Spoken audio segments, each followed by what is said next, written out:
नमस्कार दोस्तों। क्या बंगाल की मुख्यमंत्री ममता बनर्जी मोदी के खिलाफ विपक्षी एकता का धुरी बनना चाहती हैं? क्या ममता बनर्जी 2024 के चुनाव के लिए अभी से विपक्ष के सभी दिग्गजों को, सभी पार्टियों को एक मंच पर लाने की कोशिश में जुट गई हैं? क्या ममता बनर्जी अभी से 3 साल बाद होने वाले लोकसभा चुनावों के लिए एक चेहरा बनना चाहती हैं? और क्या ममता बनर्जी अगर चेहरा बनना चाहती हैं तो क्या विपक्ष के सभी दल नेता ममता बनर्जी के नाम पर रजामंद होंगे? और ममता बनर्जी के नाम पर अगर विपक्षी एकता नहीं हुई तो उसका मतलब क्या? और ये सारे सवाल आज क्यों पैदा हुए? क्योंकि ममता बनर्जी ने आज वर्चुअल रैली के जरिए कई राज्यों में अपने कार्यकर्ताओं को संबोधित किया। पहली बार ऐसा हुआ कि ममता बनर्जी बोल तो बंगाल में रही थी, लेकिन उन्हें सुना जा रहा था यूपी में, गुजरात के 30 जिलों में, त्रिपुरा में, तमिलनाडु में और दिल्ली में, पंजाब में। क्या मतलब है कि ममता की रैलियों के जरिए जो संबोधन किया जाए वो देश के अलग अलग राज्यों में सुना जाए और ममता बनर्जी उस मंच से ऐलान करें कि बीजेपी को उखाड़ने का वक्त आ गया है, सबको एकजुट होने का वक्त आ गया है, बीजेपी तानाशाहों की पार्टी है और अब खेला होबे। साथ में ममता बनर्जी ने यह भी कहा है 16 अगस्त से खेला होबे की शुरुआत होगी। तो क्या मतलब है, इसको समझने के लिए हमारे साथ स्क्रीन पर आप 3 खास मेहमानों को देख रहे हैं। प्रभाकर मणि तिवारी बंगाल में हैं, सीनियर जर्नलिस्ट हैं, बंगाल की राजनीति और ममता बनर्जी की राजनीति को करीब से देख सुन रहे हैं। एक हमारे सहयोगी रहे, वरिष्ठ पत्रकार, करीबी मित्र और राजनीतिक तौर पर बहुत फायर ब्रांड वक्ता अशोक वानखेड़े दिख रहे हैं, 30 साल से ज्यादा समय तक पत्रकारिता में। और दूसरे विनोद अग्निहोत्री, यूपी से लेकर देश की राजनीति को बहुत करीब से जानते हैं, अमर उजाला के संपादक हैं और राजनीति की नब्ज को अच्छी तरह से जानते, समझते, पहचानते हैं। इन तीनों मेहमानों से बात करने से पहले ममता बनर्जी ने जो आज कहा वो सुनना बहुत दिलचस्प है, क्योंकि ममता बनर्जी ने पेगासस का जिक्र किया, ममता बनर्जी ने जासूसी का जिक्र किया, ममता बनर्जी ने अपना फोन दिखाकर भी कुछ कहा। क्या कहा?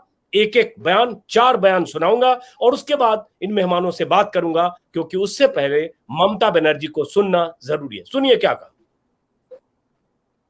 Dangerous situation, I am telling all of you. I do not know what will happen in 24, but from now we have to start our working, our planning from now. Though I know our phone is totally tapped, not only tapped, it is just like a recorder. They are behaving Pegasus, dangerous, ferocious. They have forgotten. They allow people to live peacefully. They are harassing the people. Their dictatorship is too much. And do you know, I cannot talk to Chidambaramji because my phone will be tapped. Sometimes, if I wish, I cannot talk to Sharad Pawarji. I cannot talk to even Delhi Chief Minister. I cannot talk to Shiv Sena Chief Minister. I cannot talk to Andhra Pradesh Chief Minister. I cannot talk to Odisha Chief Minister. Why? What Pegasus? Instead of giving money to the poor, you are spending lots of money for spygiri. Spying, beating, killing and talking too much, doing nothing. अब एक और बयान है ममता बनर्जी का, और ये 4 बयान है। पूरे भाषण के कुछ टुकड़े जानबूझकर मैंने एडिट करके निकाले हैं, क्योंकि इसी में संदेश भी है, इसी में संकेत भी है। एक और बयान सुनिए ममता बनर्जी का। तो प्लास्टर कर दिया, क्या करेगा? फोन लगा के क्या करेगा? कैमरा में पूरा धुल लेता है। हम ऑडियो में भी बात करते हैं तो, फेस टाइम में भी करते हैं तो, वीडियो में भी करते हैं तो, मैं कैमरा का ही पूरा प्लास्टर लगा दिया। एक गवर्नमेंट ऑफ इंडिया को भी प्लास्टर लगाना चाहिए, नहीं तो देश बर्बाद हो जाएगा, देश को बर्बादी हो जाएगा। किसी का ऊपर भरोसा नहीं है, केउ का ऊपर विश्वास करते पाচ্ছে ना। Even central government, I am sorry to say, your ministers, their phone is also blocked. चल रहा है, मिनिस्टरेर फोन पेगासास ढुके গেছে, অফিসারদের phone Pegasus captured, all leaders' phone Pegasus captured, all judges' phone Maximum judges' phone is also captured. ये सुनने में थोड़ा नाटकीय लग सकता है, लेकिन ममता बनर्जी ने अपने मन से ऐसे मोबाइल कैमरा दिखाया, मोबाइल फोन दिखाया, और यहाँ जो कैमरे हैं उस पर टेप लगा हुआ है या किसी ढंग से ढका हुआ है, और उन्होंने कहा इस पर जैसे मैंने प्लास्टर चढ़ाया वैसे केंद्र सरकार भी प्लास्टर की जरूरत है। और जासूसी कांड के बहाने उन्होंने कहा है कि देश में स्पाईगिरी चल रही है। ये शब्द मैंने पहली बार सुना, और साथ में एकजुटता का ऐलान, क्योंकि अगला जो बयान आप सुनेंगे उसी में ममता बनर्जी की वो अपील है जिससे पता चलता है कि 3 साल पहले ममता बनर्जी कुछ तैयारी करना चाहती हैं। जरा वो बयान भी सुनिए। आप लोगों को कहना चाहिए, आज हम लोग को इकट्ठा होना चाहिए। हमारा क्या सेल्फ इंटरेस्ट है वो हम भूलने चाहते हैं। हमारा इंटरेस्ट है कि है देश को बचाना, है कि इंटरेस्ट है जनता को बचाना, एक ही इंटरेस्ट है हॉट स्टेट को बचाना, फेडरल स्ट्रक्चर को बचाना। कोविड নিয়ে দেশকে শেষ করে দিয়েছে। সেকেন্ড কোভিড কাউকে বুঝতে দেওয়ার আগেই 4 লক্ষ প্রাণ অকালে ঝরে গেছে। কোভিডে ভ্যাকসিন নেই, मेडिसिन नहीं, ऑक्सीजन नहीं। कोविड में मर जाता है तो गंगा में डेड बॉडी भेज देता है, और प्राइम मिनिस्टर कहते हैं UP is the best state in this country. शर्म नहीं लगता है? कोई शर्म नहीं लगता है? ममता बनर्जी का मोदी को लेकर तलखी, मोदी पर प्रहार, हुंकार या मोदी को ललकार, ये कोई नई बात नहीं है। बंगाल चुनाव के दौरान भी देखा, लोकसभा चुनाव के वक्त भी देखा। लेकिन आज के भाषण में क्या नई बात थी? नई बात यह थी कि ममता बनर्जी बीजेपी सरकार को, अमित शाह मोदी की जोड़ी को तानाशाह बताते हुए विपक्षी एकजुटता की बात कर रही है। और वो तब कर रही थी जब शहीद दिवस पर आज उनकी वर्चुअल रैली थी, जिस रैली को दिल्ली से, अलग अलग राज्यों में दिल्ली से लेकर सुना जा रहा था। खास बात ये कि ममता बनर्जी ने शरद पवार का नाम लिया, सोनिया गांधी का नाम लिया, पी चिदम्बरम का नाम लिया, आम आदमी पार्टी के मुखिया केजरीवाल का नाम लिया, डीएमके का नाम लिया, उड़ीसा के मुख्यमंत्री का नाम लिया, यहां तक कि शिवसेना के मुख्यमंत्री का नाम लिया, और एक तरह से साफ साफ कहा कि अब सबसे कहती हूं सब एकजुट हो जाओ। एक और बयान और उसके बाद मेहमानों से बात करता हूं, क्योंकि ममता बनर्जी का यह कहना और उसके बाद अब विपक्ष किस तरह से ममता बनर्जी के इस बयान को लेगा यह समझना जरूरी है। एक और बयान सुनिए, आखिरी। मैं विनती करने चाहूंगी हॉल लीडर लोगों को, जाइए आपको पार्टी को समझाइए, सब एक साथ में काम करने के लिए एक फंड बनाइए, और एक फंड से अभी से प्लानिंग कीजिए। अगर after death comes the doctor, कुछ नहीं होता। अगर डिजीज होने का साथ साथ में आप डिजीज को रुकने के लिए कोई बंदोबस्त करते हैं, ट्रीटमेंट करते हैं ठीक से, तो पेशेंट अच्छा हो जा सकता है। तो अभी आपका टाइम है, जितना दिन आप पोस्ट करोगे इतना दिन ही नष्ट होगा। नेक्स्ट वीक में हम भी दिल्ली में जाने वाला हो 2-3 दिन के लिए, कि पार्लियामेंट जब चलते हैं सबको साथ भेंट होता है, इसी के लिए हम बराबर करते हैं। 2 साल से मैंने भी नहीं जा पाया। I also want to meet the important opposition leaders. अगर ये टाइम में शरद जी आप है, आप उधर में चिदम्बरम जी सब वगैरह वगैरह सब है, आप लोग सोच लीजिए। अगर आप लोग एक मीटिंग बुला सकता है तो वी कैन अटेंड 26 हो, 27 हो, 27, 28, 29, ये 3 दिन में अगर आप एक मीटिंग कर सकता है तो हम लोग at least we can sit together, at least we can talk where the country is going on। तो सुना आपने, इसलिए मैंने कहा कि ममता बनर्जी का यह कहना बहुत मायने रखता है, जिसमें उन्होंने बार बार कहा कि मैं सभी दलों से विनती करती हूं कि अभी वक्त है, एकजुट हो जाएं, और मरीज की मौत के बाद इलाज का कोई मतलब नहीं, इलाज पहले होना चाहिए। और साथ में ममता बनर्जी ने तारीख भी मुकर्रर कर दी, दिल्ली आने की तारीख की अमुक तारीख को 27-28 अगस्त को दिल्ली में है। तब विपक्ष के नेता चाहें तो एक साथ बैठकर आगे की स्ट्रेटजी तैयार कर सकते हैं। क्या मतलब है इसका? और ऐसे वक्त में जब कई नेता, विपक्ष के कई मंत्री अलग अलग ढंग से अपनी राजनीति कर रहे हैं, क्या उस राजनीति को एक डोर में, एक सूत्र में ममता बनर्जी बांधना चाहती हैं, या धुरी बनना चाहती हैं, या ममता बनर्जी को धुरी मानकर विपक्ष एकजुट होगा? ऐसे कई सवाल हैं। सबसे पहला सवाल प्रभाकर जी, चूंकि आप कोलकाता में हैं, उसके बाद मैं अशोक जी और विनोद के पास आऊंगा। कैसे देखते हैं प्रभाकर जी, ममता बनर्जी की आज के बयान से देखें तो साफ महत्वाकांक्षा कुछ और दिख रही है।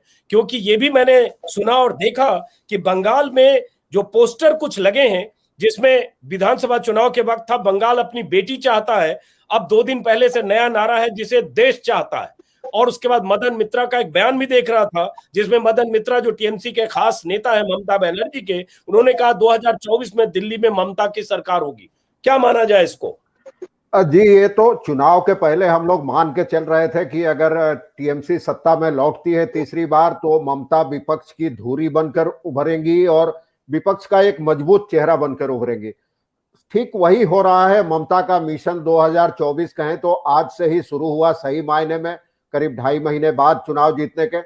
और चुनाव जीतने के तुरंत बाद ही ये नारा भी उठा था कि अगला प्रधानमंत्री बंगाली होगा, यानी ममता दीदी अगली प्रधानमंत्री होगी। ठीक है, कुछ उत्साही टीएमसी कार्यकर्ताओं या नेताओं ने ये नारे लगाए थे, लेकिन अब ममता कम से कम उसी रणनीति की ओर बढ़ रही हैं और बहुत ठोस तरीके से बढ़ रही हैं। और एक बात आज की ममता के भाषण में आपने नोट की होगी, खास बात, अब तक वो तमाम ऐसे भाषण बांग्ला में देती रही हैं, कभी कभार हिंदी और अंग्रेजी के एकाध वाक्य इस्तेमाल करती हैं, लेकिन आज करीब 80% भाषण उन्होंने हिंदी और अंग्रेजी में दिया।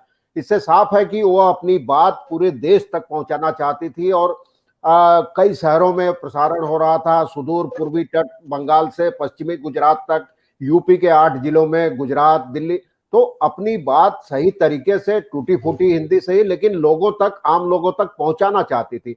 और ममता वैसे भी मास बेस्ड लीडर हैं, अपनी बात लोगों तक पहुंचाने में माहिर हैं।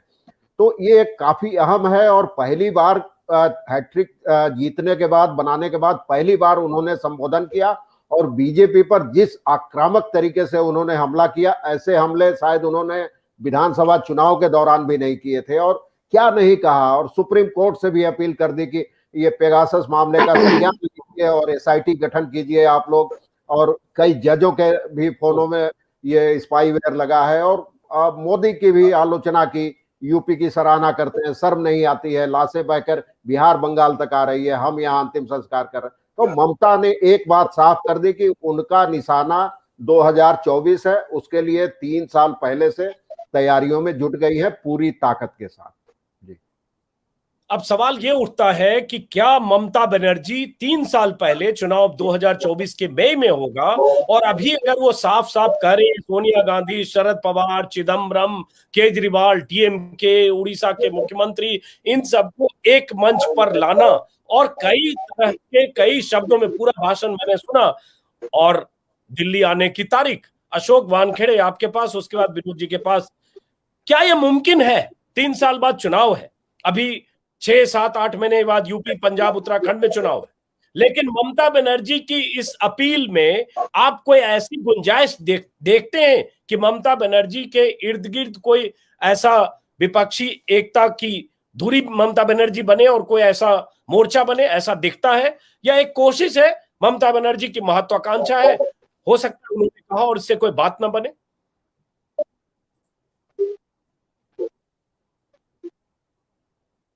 अशोक, मेरी आवाज आ रही है आपको? अशोक, मेरी आवाज अशोक जी आप तक नहीं आ रही, मैं विनोद जी के पास जा रहा हूं। अशोक जी, शायद आपको मेरी आवाज नहीं आ पा रही है, आप चेक करें। इसकी पूर्व तैयारी हो चुकी है। आपकी आवाज, मेरी आ रही है आपके पास? मेरी आवाज आ रही है? हाँ जी, हाँ जी। हेलो, एक बार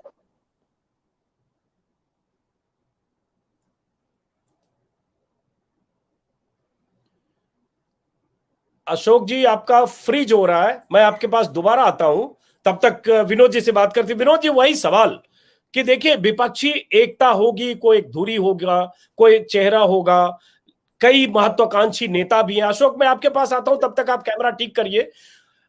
आप कैसे देखते हैं ममता बनर्जी के आज के भाषण को और साथ में इस अपील को कि मैं विनती करती हूं सभी नेताओं के साथ कि अभी वक्त है, अभी से सब लोग एक साथ एकजुट हो जाए, बीजेपी को देश से खदेड़ना है?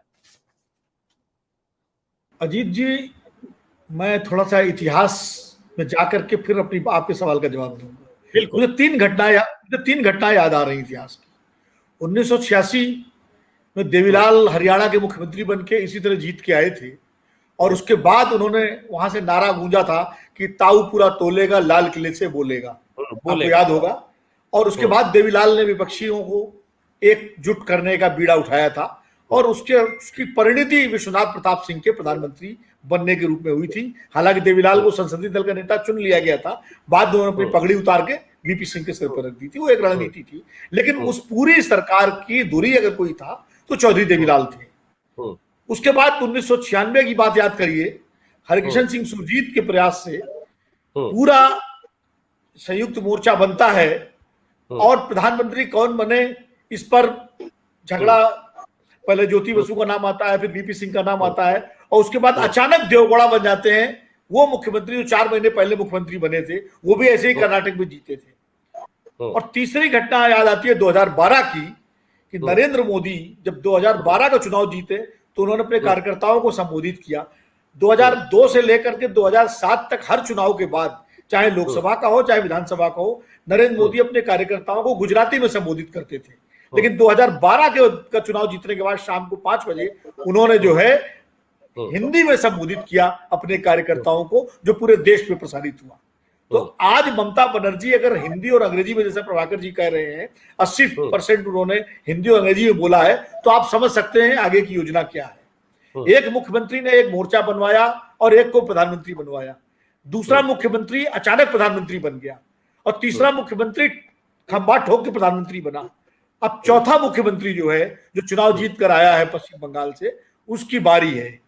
समस्या यह है कि ममता जी निश्चित रूप से इस समय मौजूदा स्थिति में नरेंद्र मोदी के इस मुकाबले में अगर कोई लड़ता हुआ जमीन पर कोई विपक्ष का नेता दिख रहा है तो ममता बनर्जी दिख रही हैं। ये बात आप चाहें बाकी सारे नेताओं को देख लीजिए, ट्विटर पे कोई लड़ रहा हो, फेसबुक पे कोई लड़ रहा हो, प्रेस कॉन्फ्रेंस के जरिए कोई लड़ रहा हो, लेकिन जमीन पर जो लड़ाई ममता बनर्जी ने की और बंगाल में जिस तरह से पूरी बीजेपी को और मोदी जी ने जो प्रतिष्ठा लगाई थी चुनाव में, उसके बाद चुनाव उन्होंने पिछले बार से ज्यादा सीटें जीत करके ये संदेश दे दिया है कि मोदी को चुनावी राजनीति में हराने में वो सक्षम है। लेकिन वो बंगाल की बात थी। इसके बाद ममता बनर्जी, और ये चुनाव के बाद, चुनाव जब हो रहा था, आप तो बंगाल गए थे, आपने तो बहुत एक्सटेंसिवली कवर किया, मैं दिल्ली से ही देख रहा था, मेरी इस मामले में कई मित्रों से बात हो रही, तो मुझे लग रहा था कि इस चुनाव के बाद ममता बनर्जी राष्ट्रीय राजनीति की ओर आप आगे बढ़ेंगी, क्योंकि तीसरा चुनाव जीती है वो, और वो गलती नहीं दोहराएंगी जो ज्योति बसु ने दोहराई थी। बंगाल इस बार जो है 2024 में अपना प्रधानमंत्री बनाने के लिए वोट करेगा। ममता बनर्जी वो माहौल बनाना चाहती हैं ताकि 42 की 42 लोकसभा की सीटें वो जीत कर आए और उसके बाद 2024 में जो खिचड़ी पके उसमें वो सबसे बड़े नेता के रूप में उभर कर सामने आए। भले ही चुनाव से पहले उनको घोषित न किया जाए, लेकिन अगर वो एक मंच पर ला करके और एक अंडरस्टैंडिंग बनवा करके चुनाव लड़वाने में कामयाब हो गई और 42-40 या एमपी लेकर के वो आती हैं, तो निश्चित रूप से एक बड़ी प्रबल दावेदार होंगी वो गैर भाजपा विपक्ष की तरफ से। और देखिए, उन्होंने आंध्र प्रदेश के मुख्यमंत्री का नाम लिया, जगन रेड्डी का, जो अभी इस मोर्चे के साथ नहीं है। उन्होंने नवीन पटनायक का नाम लिया। तो कुल मिला के उनका टारगेट, उनका निशाना वो सारी गैर भाजपा राजनीति करने वाले दलों की तरफ है, चाहे वो खुले तौर पर भाजपा के विरोध में हो और चाहे वो बीच में हो, सॉफ्ट हो और इधर हो। तो इसलिए वो एक बड़ा गेम, बड़ा राजनीतिक खेल रही हैं और मुझे लगता है उनको खेलना चाहिए, क्योंकि अगर वो राष्ट्रीय राजनीति नहीं करेंगी तो कौन करेगा। जब इस देश में मुख्यमंत्री बनने के बाद प्रधानमंत्री बनने की परंपरा शुरू हो चुकी है तो ममता बनर्जी क्यों ना अपना दांव खेलें। मैं शामिल करता हूँ, विनोद जी वापस आता हूँ आपके पास। अशोक जी, लेकिन सवाल उठता है, ठीक है ममता बनर्जी बड़ा खेल खेलना चाहती हैं, ममता बनर्जी कहती हैं विपक्ष को एकजुट होना चाहिए, विनती करती हैं, कहती है बीजेपी को खदेड़ना है और 16 अगस्त से खेला होवे का ऐलान भी कर देती हैं। सोनिया गांधी, चिदम्बरम, दिग्विजय सिंह, उड़ीसा के मुख्यमंत्री से लेकर स्टालिन तक का नाम भी लेती हैं और एक तारीख भी कहती है मैं दिल्ली आ रही हूं, हम मिलके बैठ के कुछ तय करें। लेकिन ये भानुमति का कुनबा है और ये एक्सपेरिमेंट इस देश ने कई बार देखा है। 89 में देखा, 96 में देखा, हालांकि 98 में भी देखा और 99 में भी देखा।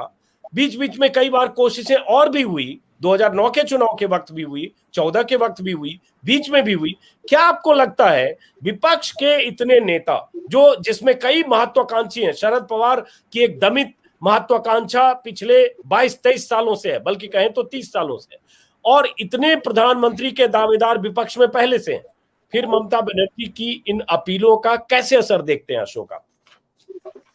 देखिए, ममता बनर्जी ने जो आज अपील की है, इसका थोड़ी सी तैयारी भी हुई। इसके पहले प्रशांत किशोर लगातार पूरे देश में भ्रमण करके विभिन्न नेताओं से मिले और वो शिष्टाचार की बात कर रहे थे। वो कहीं ना कहीं एक मैसेजिंग का सिस्टम चल रहा था और ममता बनर्जी ने कुछ नया नहीं किया। उसने बीजेपी की रणनीति अपनाई है। सबसे पहले एग्रेसिव हो जाओ, आप सबमिसिव हो जाओगे, आप डिफेंसिव हो जाओगे तो मार खाओगे। बीजेपी एक चुनाव हारने से अगले 5 साल की तैयारी करती। ममता बनर्जी ने मात्र बंगाल का चुनाव जीत के चुपचाप नहीं बैठी। उनने तय कर लिया है, आप मेरा बंगाल लेने आए थे, मैंने बंगाल से खदेड़ दिया, लेकिन आप दिल्ली में भी आए हो, मैं आपको खदेड़ के गुजरात तक वापस ले जाऊंगी और गुजरात में भी रहने नहीं दूंगी। इसलिए आज गुजरात में भी प्रसारण एक मैसेजिंग है।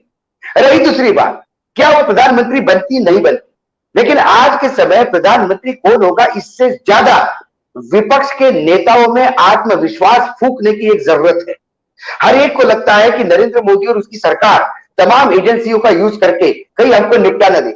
इसलिए कई बार राज्यसभा में कॉम्प्रोमाइज होता है, कई बार सरकार को बेल आउट करने के लिए बीजेडी आ जाती है, कई बार जगन रेड्डी आ जाते हैं, कई बार टीआरएस आ जाती है। ये तमाम जो पार्टियां हैं समय समय पे सब्जेक्टिव समर्थन देती है। उनको ये डर है, एक तो हमारा फंड रुक जाए, दूसरी डर है कि ये एजेंसीज का उपयोग हो जाए। लेकिन ममता ने अपने भाषण में ये भी किया कि मैं सिर्फ काय से लड़ी, मैं बीजेपी से नहीं लड़ी, मैं मसल पावर से लड़ी हूं, मैं मनी पावर से लड़ी हूं, मैं एजेंसियों से लड़ी।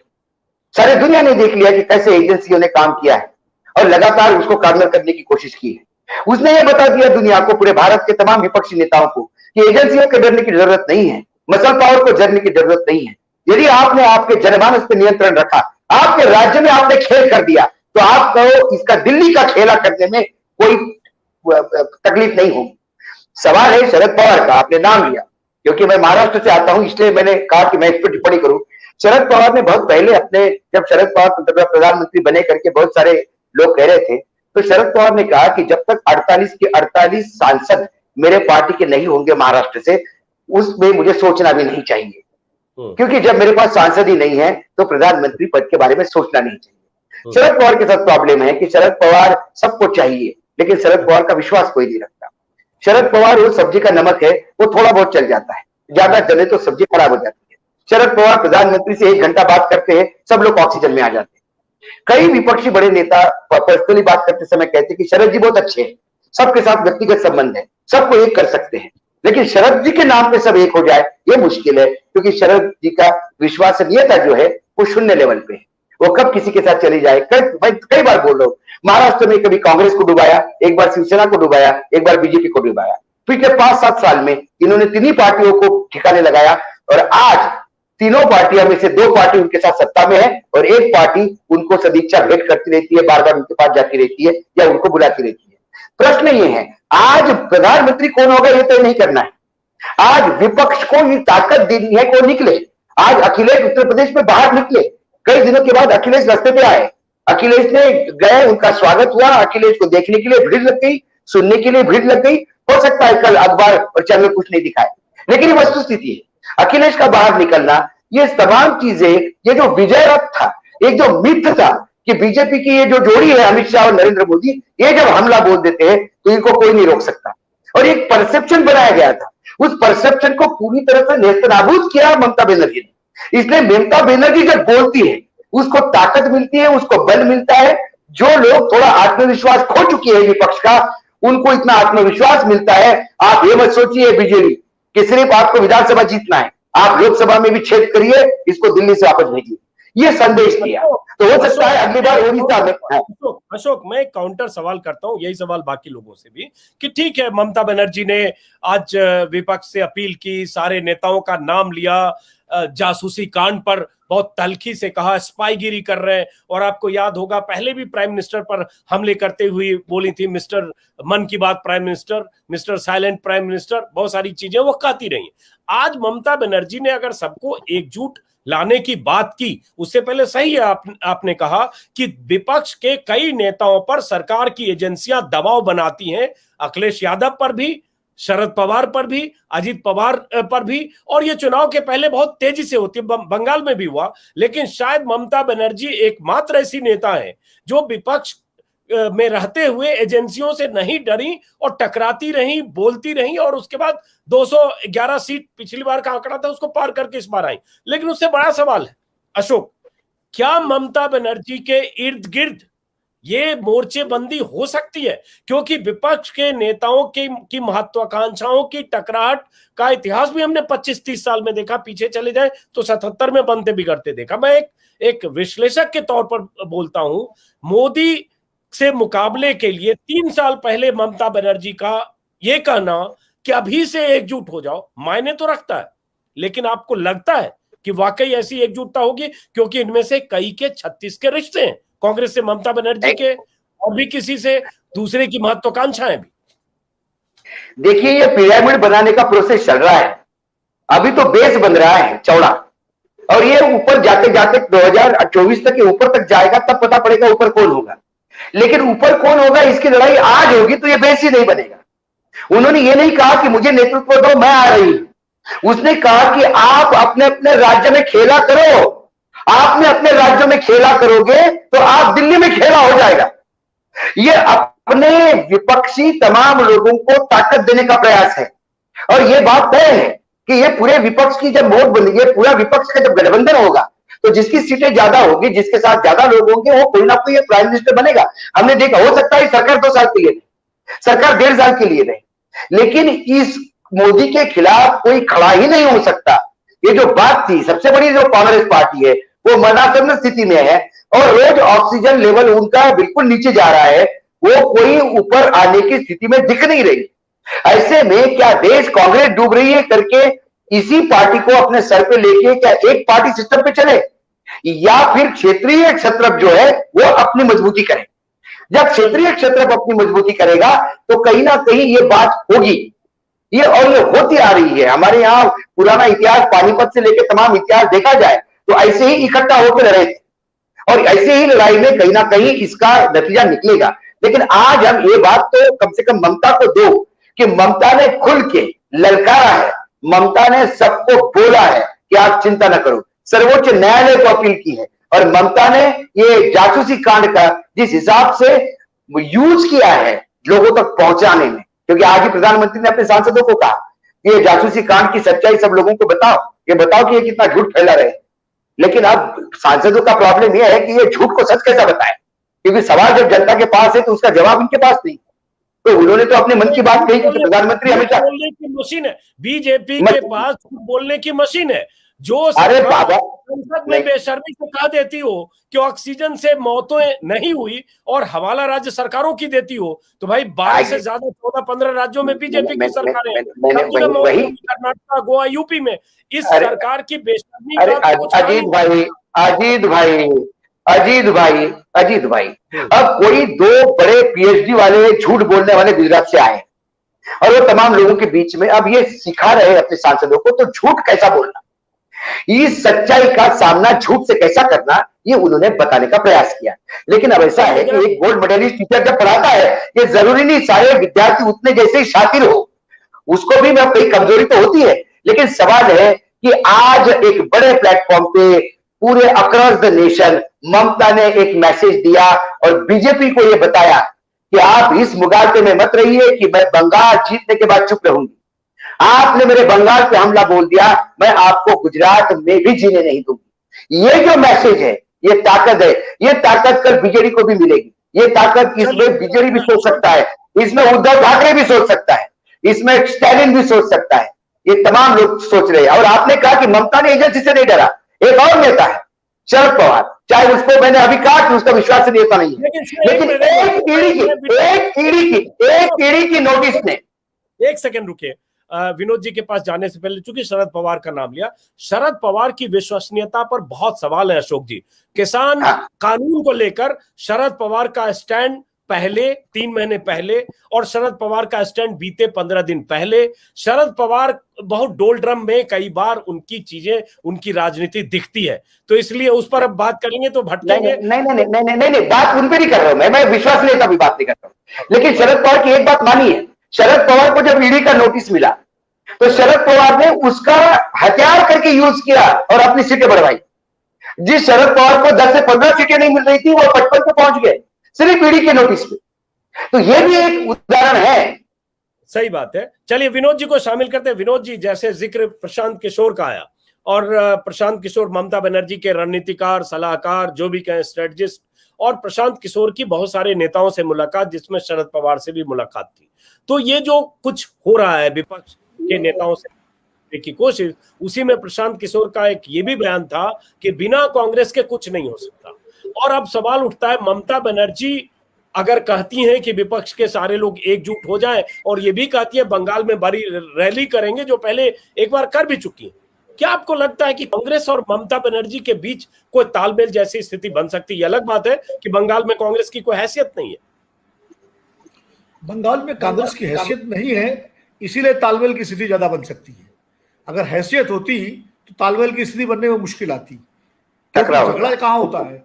जब आप बराबर की स्थिति में आ जाते हैं तो फिर सीटों के बंटवारे को लेकर झगड़ा होता है।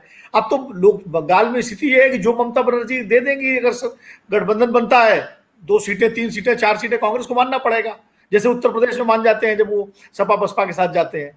हाँ, जब रस्साकसी वाली मामला होता है तब गठबंधन बनना मुश्किल होता है। तो चूंकि अब पश्चिम बंगाल में लड़ाई बीजेपी और तृणमूल के बीच में हो गई है, तो ममता बनर्जी के साथ कांग्रेस का गठबंधन अब मुश्किल नहीं है, पहले मुश्किल था। इसलिए ये बात तो है। लेकिन असली सवाल है जो अशोक भाई ने कहा कि क्या ममता बनर्जी को सारे छत्रप नेता मानेंगे? ये अभी प्रश्न भविष्य के गर्भ में है। अभी मुझे लगता है ये प्रश्न अभी आज का प्रश्न नहीं है। और ममता बनर्जी वो भूमिका निभाना चाहती हैं जो कभी चौधरी देवीलाल ने निभाई थी, जब उन्होंने सारे छत्रपों को इकट्ठा किया था। याद कीजिए, तब विश्वनाथ प्रताप सिंह को घोषित नहीं किया गया था प्रधानमंत्री का उम्मीदवार, और इलाहाबाद के चुनाव में रामकृष्ण हेगड़े मुख्यमंत्री कर्नाटक, एनटी रामाराव मुख्यमंत्री आंध्र प्रदेश, चौधरी देवीलाल मुख्यमंत्री हरियाणा, और और बीजू पट्टनायक मुख्यमंत्री उड़ीसा, एक साथ बैठ करके उन्होंने वो चुनाव लड़वाया था, और वहीं से विपक्षी एकता की धुरी बनी थी। और देवीलाल सबको, तो ममता बनर्जी अभी उस भूमिका में आना चाहती है।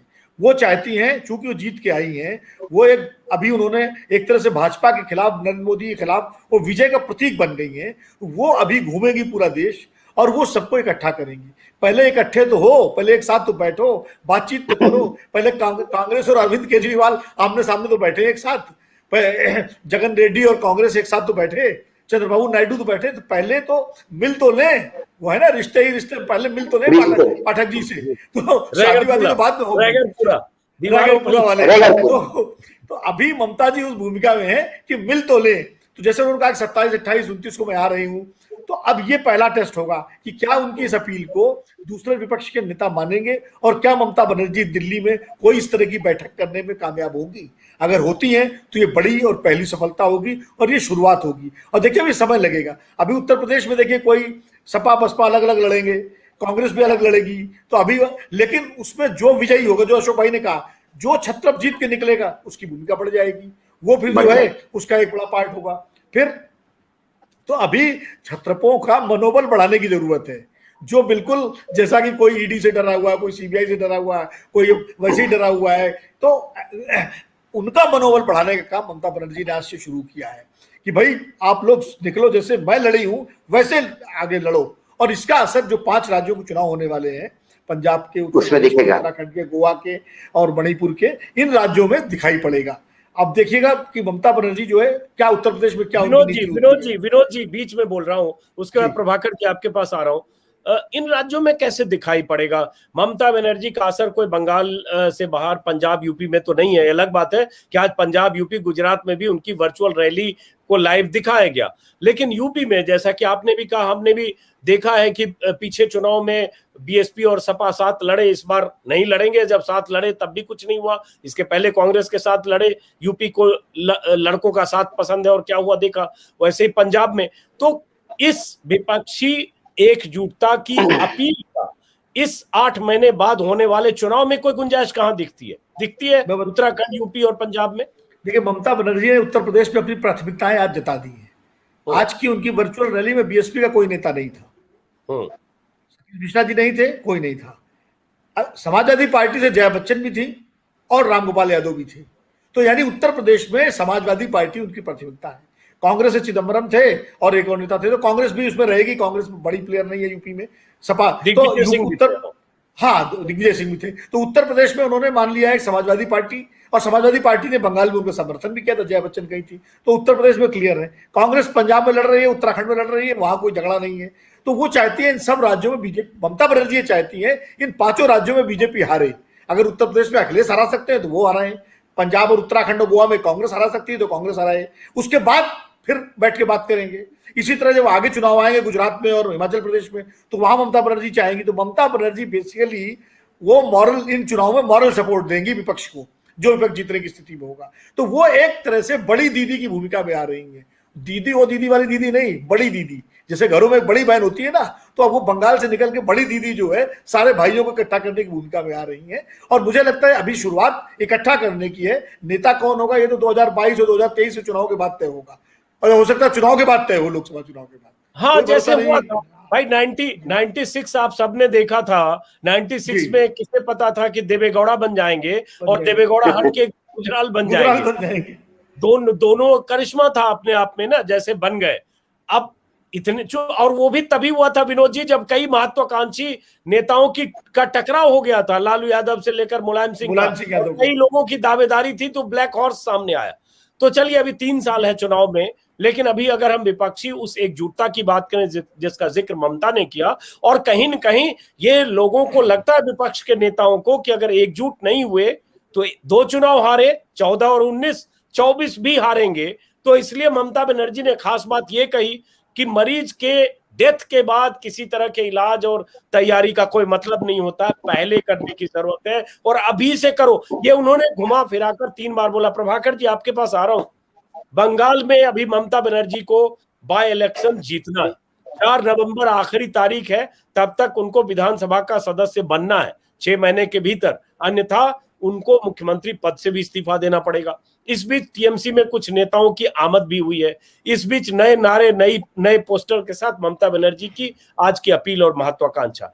इसको अगर बंगाल के संदर्भ में देखें तो क्या ममता बनर्जी अपने नेताओं से भी इस तरह की कुछ तैयारी की बात कर रही है कि पार्टी का विस्तार बाहर करना है, या जैसा कि अशोक ने कहा कि ठीक है अलग अलग राज्यों में जो छत्रप है वही करें? क्योंकि मदन मित्रा के बयान से ऐसा लगता है कि दूसरे कुछ राज्यों में भी टीएमसी जोर आजमाना चाहती है, जो मैं बयान देख रहा हूं।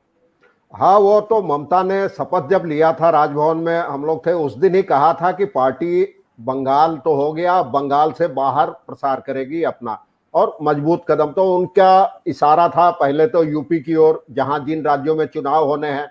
उन्होंने कहा मैं खुद भले नहीं लड़ूं, किसी पार्टी के साथ तालमेल करूंगी, उसे सपोर्ट करूंगी। और एक बात ममता ने साफ साफ कह दी है कि जिन 5 राज्यों में चुनाव होने हैं वहां मैं प्रचार करने जाऊंगी, जिसके साथ भी हाथ मिलाऊंगी उसके पक्ष में प्रचार करने जाऊंगी। और ममता, हम आप सब जानते हैं कि आम लोगों पर कैसी पकड़ है उनकी, और कितना कनेक्टेड हो सकती हैं, कनेक्ट कर सकती हैं। तो और ममता ने एक कोशिश, आपको याद होगा 2019 लोकसभा चुनाव के पहले विपक्ष की महारैली की थी ब्रिगेड परेड ग्राउंड में। लेकिन इन 3 वर्षों में हालात काफी बदल चुके हैं। तब ममता दूसरी बार जीती थी, उतना कोई ये नहीं था, बीजेपी मजबूत नहीं थी।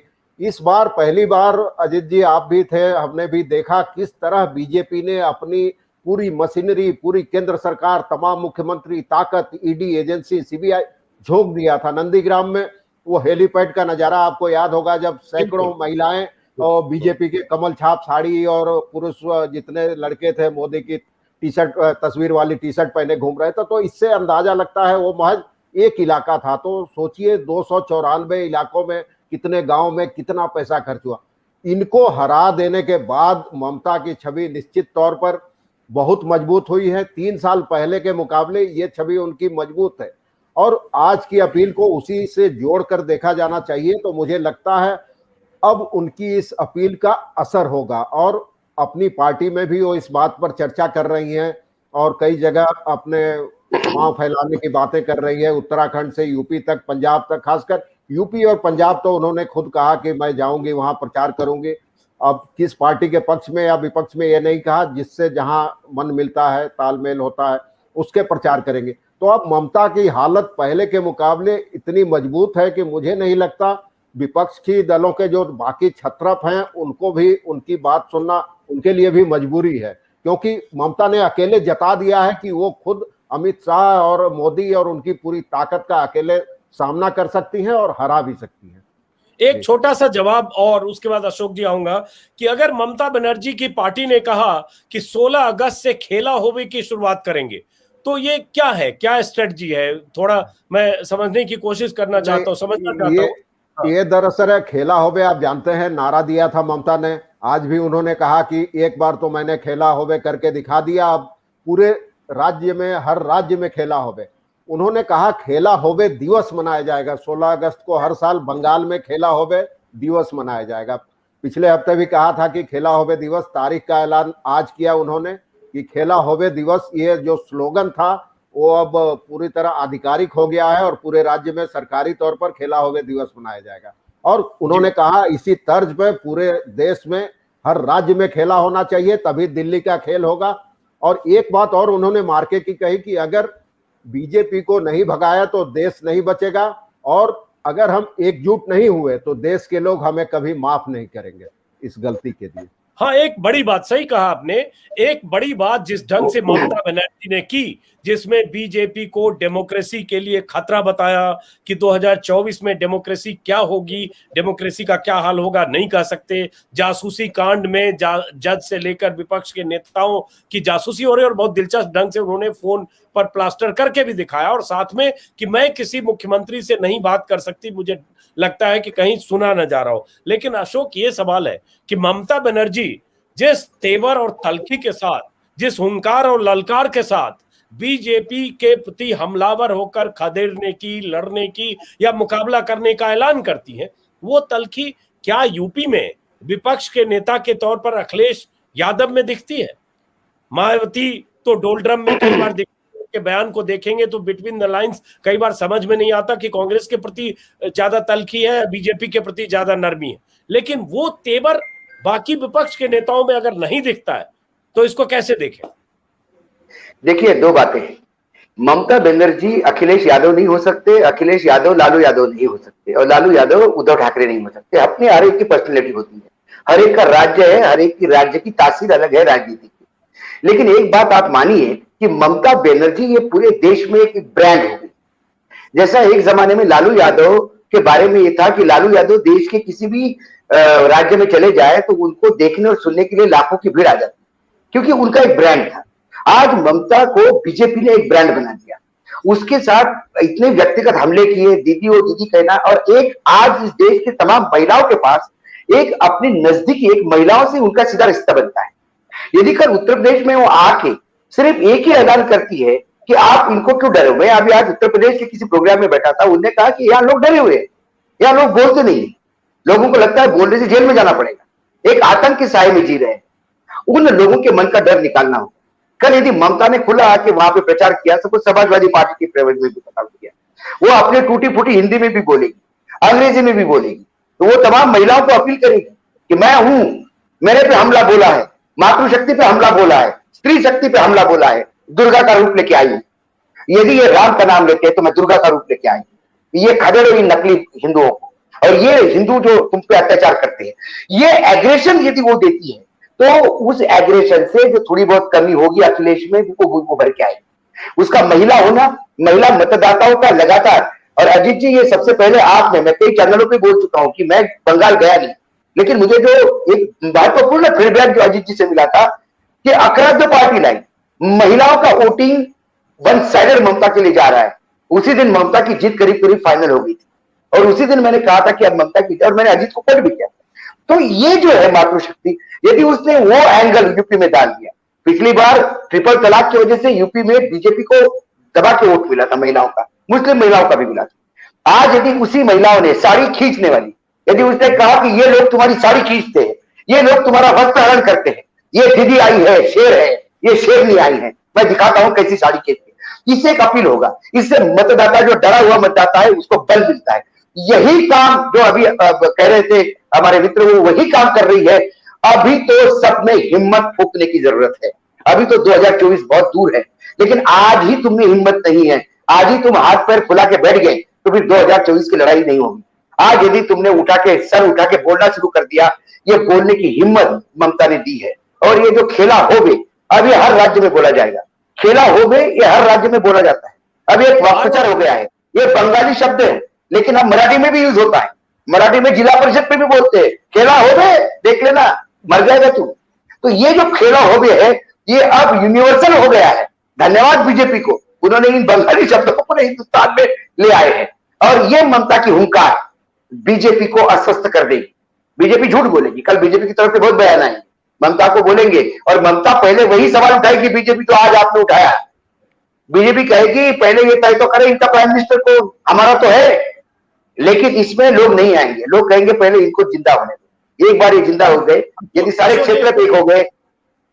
अशोक, कुछ प्रभाकर मनी आप कुछ कहना चाह रहे हैं? प्रभाकर जी, उसके बाद विनोद जी आपके पास होंगे। हाँ, मैं एक दो लाइन में, ममता कितनी कॉन्फिडेंट थी आज भाषण में। उन्होंने कहा कि केंद्र सरकार चुनिंदा लोगों को राशन मुफ्त देती है, चुनिंदा लोगों को इलाज की सुविधा देती है। हमने पश्चिम बंगाल में सबको मुफ्त राशन देने की व्यवस्था की है, सबके इलाज की व्यवस्था की है स्वास्थ्य साथी कार्ड के जरिए।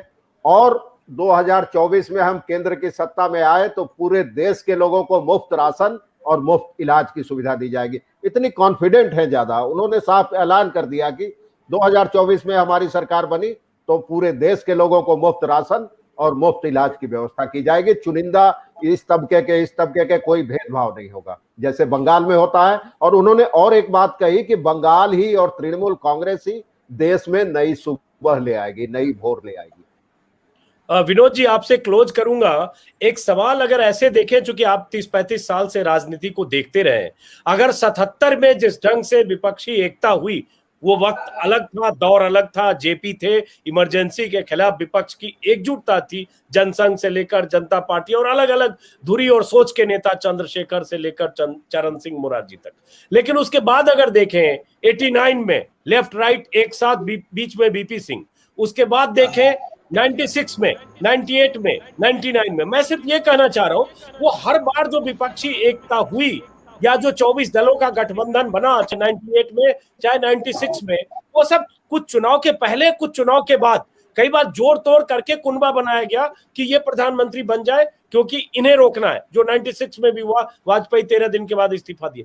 पहली बार ऐसा हो रहा है, अगर मेरी याद के हिसाब से कहें, आप करेक्ट करिए, कि 3 साल पहले मान लें, 3 साल पहले ही ऐसी कोशिश और अपील हो रही है। तो क्या इसको उस दृष्टि से देखा जाए कि जो भी बीच में कील कांटे होंगे वो निपटाते हुए हो सकता है 3 साल बाद या 2.5 साल बाद या 1 साल बाद एक बड़ी मोर्चेबंदी हो जाए? क्या जी, मेरा ऐसा मानना है, मतलब मेरी अपनी एक थीसिस है, वो मैं बताने से पहले एक चीज और, जो खेला होबे की जो बात कर रहे थे, तो पूर्वी उत्तर प्रदेश में एक और नारा चल रहा है, खदेड़ा होबे। ये हमें वहाँ हमारे एक मित्र बीरेंद्र सिंह है, पत्रकार है, उन्होंने एक दिन बताया कि बोले यहाँ गांव-गांव में खेला होबे के बाद खदेड़ा होबे चल रहा है। तो मतलब खेला होबे बहुत वाकई बहुत लोकप्रिय हो गया है, तो उससे जुड़ मिलते जुलते काफी नारे चलने लगे। दूसरा, ममता ने आज एक, जो भी प्रभाकर जी कह रहे थे, उन्होंने एक ऑल्टरनेटिव बंगाल मॉडल भी पेश किया है। जैसे गुजरात मॉडल की बात नरेंद्र मोदी करते थे 2012 के बाद से, पूरे देश में घूम घूम करके, चाहे वो पूना जा रहे हो, चाहे वो दिल्ली विश्वविद्यालय जा रहे हो, चाहे तो गुजरात मॉडल को शोकेस करते थे। तो जो अभी इन्होंने कहा कि बंगाल में जैसे सबको राशन मिल रहा है, सबको इलाज फ्री, तो Bengal model of the development, जो इंक्लूसिव डेवलपमेंट की बात होती है, वो उन्होंने आज एक तरह से पेश किया है। वो अलग बात है, बीजेपी उसके काउंटर में तमाम सारी वो ह्यूमन राइट कमीशन की रिपोर्ट जारी करेगी और वो दिखाएगी कि सब बंगाल में इस तरह से गुंडागर्दी हो रही है, जो उसका आरोप है। खैर, जो आपने सवाल किया मैं उस पर आता हूं कि देखिए, प्रयोग कई तरह के हुए। जनता पार्टी का एक प्रयोग आपने जिक्र किया, बाद में असफल हो गया। वीपी सिंह का एक प्रयोग हुआ, वो भी कुछ 87 से शुरू हो गया था, 89 में चुनाव हुए थे, जब देवीलाल जी जीत के आए थे, उसके बाद से उन्होंने शुरू कर दिया था इसी तरह का, वो भी नहीं चला। 98 का संयुक्त मोर्चे का प्रयास भी नहीं चला। चला कौन सा? एनडीए का, जब एक बड़ी पार्टी, मोर्चा 96 था। हाँ, चलिए। 96 वाला जो है, 96 वाला 98 आके खत्म हो गया ना, टूट गया जब देवगौड़ा गुजराल सरकार गिर गई। उसके बाद एनडीए का प्रयोग चला और यूपीए का प्रयोग चला। यानी एक तरह से देश की राजनीति दो ध्रुवी हो गई, दो ध्रुवी ऐसी हो गई कि थर्ड फ्रंट की कोई गुंजाइश नहीं बची। एक ध्रुव जो है एनडीए, जिसके लीडर बीजेपी, दूसरी ध्रुव यूपीए, जिसके लीडर कांग्रेस। 10 साल कांग्रेस हुकूमत की, अब 10 साल के करीब ये मोदी जी को हो जाएंगे 2024 में। ये एक नए तरह का प्रयोग फिर शुरू हो रहा है, क्योंकि कांग्रेस की स्थिति ये है, कांग्रेस हर कीमत पर मोदी सरकार को केंद्र से हटाना चाहती है। उसके लिए हो सकता है उसको ये कुर्बानी देनी पड़े 2024 में कि वो उस अपने प्रधानमंत्री पद से उसको हो सकता है अपना दावा वापस भी लेना पड़ सकता है। तो ममता बनर्जी इस बात को समझ रही हैं कि कांग्रेस इस मजबूरी में है, नहीं तो कांग्रेस ही सबसे पहले कैजुअलिटी होगी अगर 2024 में दोबारा तीसरी बार सरकार बनती है नरेंद्र मोदी जी के नेतृत्व में बीजेपी की, तो सबसे बड़ी पहली कैजुअलिटी कांग्रेस पार्टी होगी। ये छत्र तो फिर भी बचे रहेंगे, अपने आप को किसी न किसी क्षेत्रीय अस्मिता के नाम पर बचा लेंगे। तो कांग्रेस की है, और कांग्रेस की कैजुअलिटी का मतलब कांग्रेस का प्रथम परिवार कैजुअलिटी होगा, ये भी एक बड़ी बात है। तो ये एक मजबूरी जो है प्रथम परिवार की भी है कि किसी तरह इस सरकार से जो है मुक्ति मिले। तो उसके लिए ममता बनर्जी जो है वो समझ रही है इस बात को। तो अभी से उन्होंने एक तरह से फील्डिंग शुरू कर दी है, और ये बिल्कुल सही बात है। आज ममता बनर्जी को लेकर के एक आकर्षण है देश में, ठीक है, उनका विरोधी भी उतने ही होंगे, लेकिन एक आकर्षण है। पहली बात, महिला है, तीसरी बार जीत के आई है, जिन परिस्थितियों में उन्होंने बीजेपी को हराया है वो बहुत महत्वपूर्ण है। और एक फैक्टर मत भूलिए आप, मैं अगर जातीय राजनीति को देखो तो ब्राह्मण है, और उत्तर भारत के ब्राह्मणों में ममता बनर्जी की अपील होगी, क्योंकि अटल बिहारी वाजपेयी के बाद कोई ब्राह्मण जो है अब इस गद्दी पर अभी तक नहीं आया है। और मैं आपको बता दूं एक छोटी सी बात कि नरसिम्हा राव, जब अटल बिहारी वाजपेयी 1996 में 12 दिन के प्राइम मिनिस्टर बने थे, नरसिम्हा राव उस समय जो है कांग्रेस के अध्यक्ष थे, आउटगोइंग प्राइम मिनिस्टर थे। उनसे पूछा किसी ने, अब मैं नाम नहीं लूंगा, देश की बहुत बड़ी हस्ती ने पूछा कि राव साहब क्या किया जाए, अटल जी को बनना चाहिए नहीं बनना चाहिए? तो उन्होंने कहा कि जितनी जल्दी हो सके पंडित जी को हल्दी चंदन लगा दो, क्योंकि इसके बाद मैं नहीं देख रहा हूं कोई ब्राह्मण प्रधानमंत्री बन पाएगा। तो आप समझिए, ये मैं उस मनोभावना की बात कर रहा हूं, क्योंकि देश में हम आप सहमत हो ना सहमत हो, लेकिन जाति जिस देश की राजनीति का यथार्थ है, और वो यथार्थ चलता है राजनीति में। वो नरेंद्र मोदी जी चाहे कितने बड़े पॉपुलर हो, लेकिन वो भी जाति समीकरण जो है बनाने के बाद, सामाजिक समीकरण बनाने के बाद मैदान में आते हैं, और हर पार्टी बनाती है। तो ये भी ममता बनर्जी के पक्ष में बहुत बड़ी चीज जाएगी। जिस दिन ममता बनर्जी अपने को पिच करेंगी, उस वक्त आप देखिएगा कितना बड़ा खेला होवे वाला जो है होगा। सवर्णों में इसका एक बड़ा मैसेज जाएगा, क्योंकि बार बार बीजेपी मोदी जी का जो पिछड़ा कार्ड पेश करती है ना कि पिछड़ा पिछड़ा, तो फिर उसके रिएक्शन में एक सवर्ण कार्ड भी ममता बनर्जी अघोषित रूप से चल सकती है। तो ये सारी चीजें हैं, अभी समय है उसके लिए, लेकिन मैं कह रहा हूं ये संभावनाएं राजनीति में बनती बिगड़ती रहती है। तो अभी खेला होवे का खेल देखिए, अभी तो समय है। क्लोजिंग अशोक, जैसे एक बात कही विनोद जी ने, दो ध्रुवीय राजनीति, बाइपोलर, और ये 2014 के बाद इस देश में हुआ, और उन्हीं राज्यों में अगर बीजेपी को रिप्लेस किया जहां गठबंधन ऐसा तगड़ा हुआ बाइपोलर, चाहे बिहार में नीतीश और लालू मिले हो, हालांकि यूपी में वो कामयाब नहीं हुआ, लेकिन बीजेपी के वोट शेयर देखेंगे 2019 में 37-38%, कुछ राज्यों में 45%, 48% तक भी वोट शेयर है। विधानसभा चुनाव में जबरदस्त कामयाबी। तो ममता बनर्जी का ये कहना, और जैसा जिक्र किया उन्होंने, विनोद जी ने, कांग्रेस सबसे बड़ी कैजुअलिटी होगी। तो अगर बाइपोलर चुनाव की कोई गुंजाइश होगी तो फिर कांग्रेस को, सही बात है कि सबसे अधिक सेक्रीफाइस करके इस गठबंधन में उसी तरह से आना पड़ेगा जैसे ममता बनर्जी या बाकी दल आएंगे। तो क्या इसकी गुंजाइश आपको दिखती है? बिल्कुल दिखती है, मुझे इसकी गुंजाइश दिखती है। मुझे इसकी गुंजाइश इसलिए दिखती है कि जो विनोद जी ने कहा कि कांग्रेस आज के डेट में, जो कांग्रेस का प्रथम परिवार है गांधी परिवार, इसको बचाने के लिए ये जरूरी होगा, क्योंकि यदि तीसरी बार नरेंद्र मोदी आते हैं तो उनका बेसिक जो टारगेट होगा वो गांधी घराना होगा, और ये बात सभी जानते हैं। यदि गांधी घराना खत्म हो जाता है तो कांग्रेस खत्म हो जाती है, ये भी सबको पता है। इसलिए ये श्यामबाद की राजनीति चलती जाएगी। दूसरी बात है कि कांग्रेस अभी भी कंफ्यूजन की स्थिति में है। कांग्रेस सिकुड़ती बहुत छोटे लेवल पे आ गई है। कांग्रेस में भी महत्वाकांक्षी लोग इतने हैं कि अब राहुल गांधी भी अध्यक्ष बनने के लिए बनू कि नहीं बनू इस पक्षपेक्ष में। तो ऐसे तमाम होते हुए यदि एक विपक्ष से कोई लोग आते हैं सामने, तो कांग्रेस बाहर से समर्थन देके या अंदर से समर्थन देके ये सरकार चला भी सकती है, उसमें कोई प्रॉब्लम नहीं। मुझे नहीं लगता कि राहुल गांधी प्राइम मिनिस्टर बनने के लिए इतने आतुर है कि वो बोलेंगे नहीं। सबसे पहला आज सभी क्षेत्रीय दल, सभी पार्टियों का एक ही काम है, बीजेपी को सत्ता से बाहर निकालना।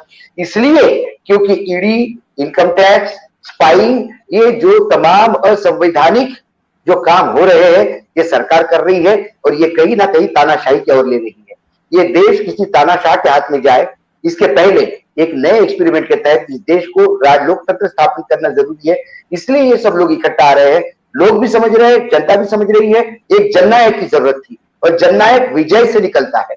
जननायक मात्र ऊंची आवाज होने से और 56 इंच का सीना बोलने से नहीं निकलता।